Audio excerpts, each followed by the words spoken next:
नमस्कार, आदाब, सत श्री अकाल, जय भीम, जोहार। मेरा नाम है नवीन कुमार।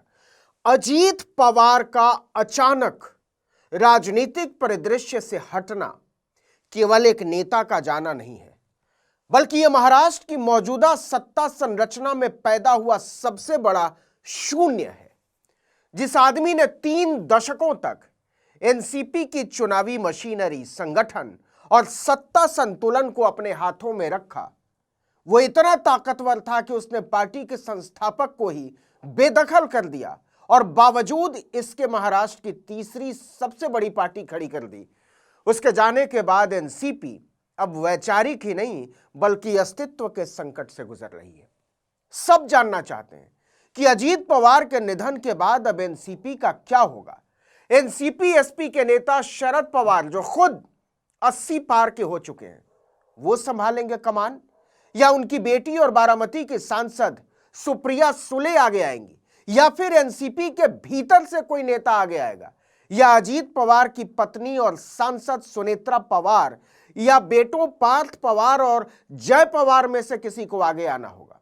एनसीपी के दोनों धड़ों के एक होने की कितनी संभावना है और इस पूरी स्थिति का बीजेपी को क्या फायदा हो सकता है, क्या नुकसान हो सकता है।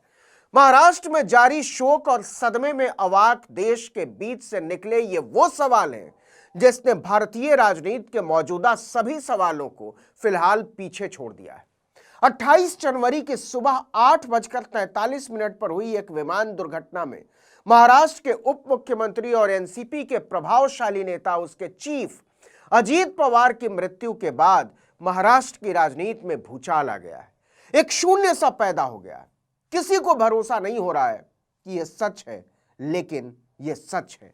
अजीत पवार के अचानक निधन ने न केवल एनसीपी के अंदर बल्कि 3 दलों की महायुति सरकार के समीकरण, विपक्ष और बीजेपी की रणनीति पर भी बड़ा असर डाला है। और फिलहाल सबसे बड़ा संकट अजीत पवार के उत्तराधिकार और पार्टी के नेतृत्व को लेकर है। एनसीपी का नया मुखिया कौन होगा, क्योंकि अजीत पवार खुद बेहद सक्रिय थे और उन्हें लगता था कि देर सबेर वो महाराष्ट्र के मुख्यमंत्री जरूर बनेंगे। वो केवल 66 साल के थे। उनके चाचा शरद पवार 85 साल के हैं और अभी भी नेतृत्व कर रहे हैं। इस लिहाज से अजीत पवार के बाद कौन जैसा कोई सवाल उठता ही नहीं था। अजीत पवार इतने बेफिक्र थे कि अपने दोनों बेटों को भी राजनीति के लिए तैयार नहीं किया था।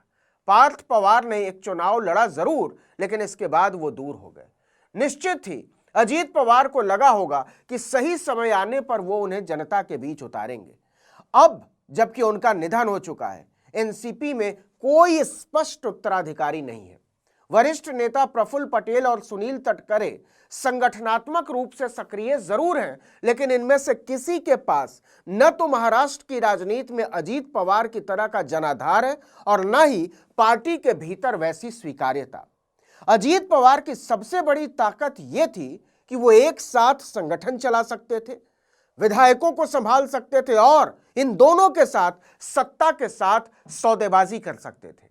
उनके जाने के बाद एनसीपी के सामने समस्या ये नहीं है कि नेता कौन बनेगा, बल्कि यह है कि कौन नेता बनकर पार्टी को एकजुट रख पाएगा।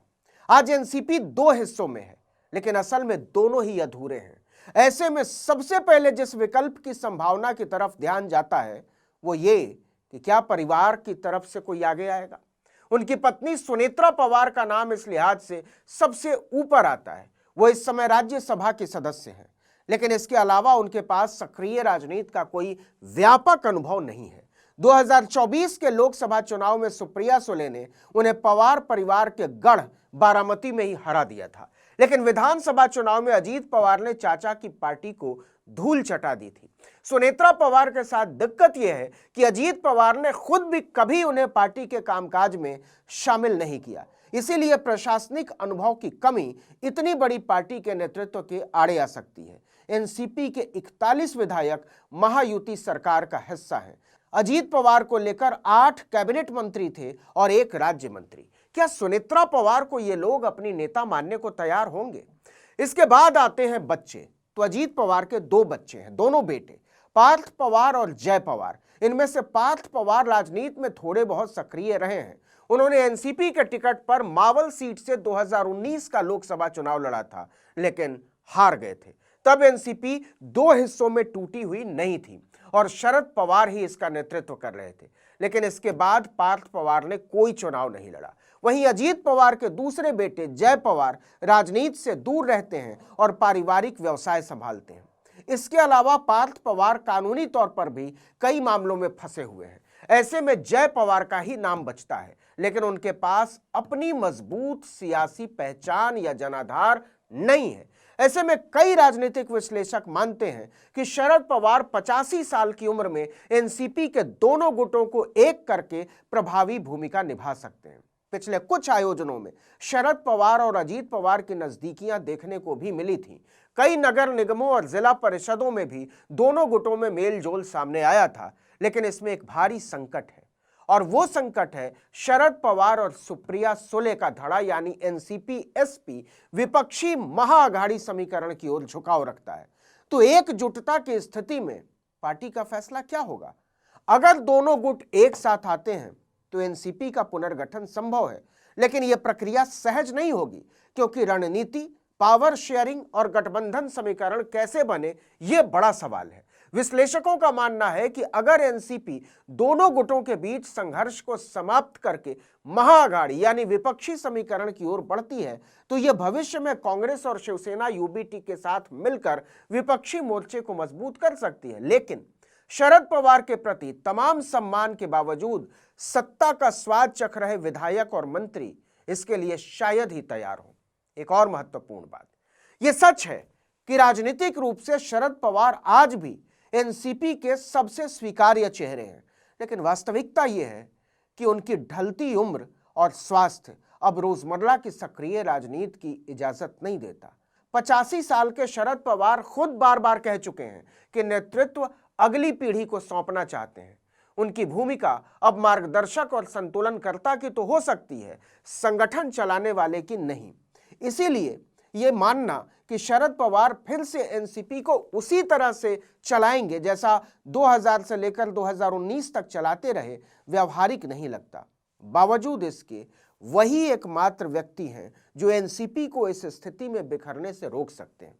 अब यहां एक सवाल यह भी है कि इस स्थिति का भाजपा को फायदा होगा या नुकसान। हालांकि महाराष्ट्र में उसकी सरकार एक मजबूत स्थिति में है और हो सकता है कि अजीत पवार के असामयिक निधन के बाद कुछ विधायकों को वो अपने साथ जोड़ ले। लेकिन उसके सामने यह भी सवाल है कि शरद पवार की पार्टी को तोड़ने का पाप अपने माथे पर लेकर घूम रही भाजपा अजीत पवार की पार्टी को भी तोड़ने का पाप लेना चाहेगी। फिर भी भाजपा एक फायदेमंद स्थिति में नजर आती है। अगर एनसीपी का धड़ा टूटता है या कुछ नेता अलग हो जाते हैं तो महायुति सरकार को स्थिर रखने में भाजपा को मदद मिल सकती है, खासकर तब जब अभी से कुछ एनसीपी नेताओं के भाजपा के पाले में जाने की अटकलें लगाई जाने लगी हैं। लेकिन इसका एक दूसरा पहलू भी है।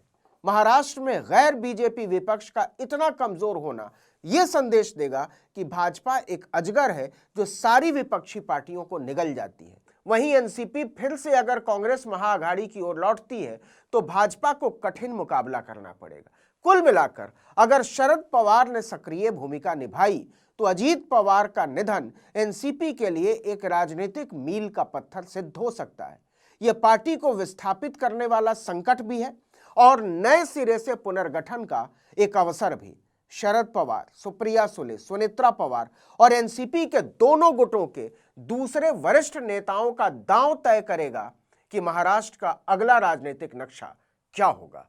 इस वीडियो में इतना ही, लेकिन अगर आपने आर्टिकल 19 इंडिया को अब तक सब्सक्राइब नहीं किया तो फौरन कर दीजिए, बेल आइकॉन दबाइए, घंटी जैसी आकृति लाइक कीजिए और कमेंट करके बताइए हमारा वीडियो आपको कैसा लगा। हमारा ट्विटर हैंडल है article19_India और मेरा ट्विटर हैंडल है नवीन जर्नलिस्ट। नमस्कार।